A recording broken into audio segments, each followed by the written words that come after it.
আমাদের জীবনে এমন কিছু পরিস্থিতি আসে যেখানে আমাদের নিয়ন্ত্রণের বাইরে অনেক কিছু থাকে, আর যখন সবকিছু আমাদের নিয়ন্ত্রণে থাকে তখন সেটা এক ধরনের সংকেত হতে পারে যে আমরা কোথাও থমকে আছি।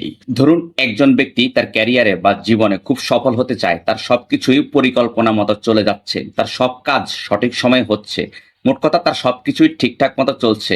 এটা শুনতে ভালো লাগলেও এতে যে সমস্যা থাকতে পারে তা খুব কম লোকই ভাবতে পারে। হয়তো তার জীবনে কোনো চ্যালেঞ্জ বা প্রতিবন্ধকতা নেই যা তাকে বাড়তি উৎসাহ ও সৃষ্টিশীলতা দিতে পারে, আর এটাই হচ্ছে সমস্যা। কারণ যখন সবকিছু আমাদের নিয়ন্ত্রণে চলে আসে তখন আমরা সেই গতিতে চলতে পারি না যা আমাদের প্রকৃত উন্নতির জন্য প্রয়োজন।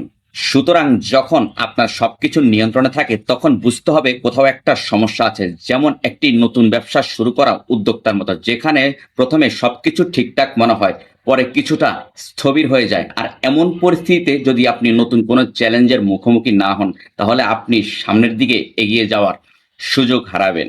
আর এই চ্যালেঞ্জগুলোই আমাদের চিন্তা ভাবনাকে বিকশিত করে এবং নতুন সমাধান খুঁজে বের করতে সাহায্য করে।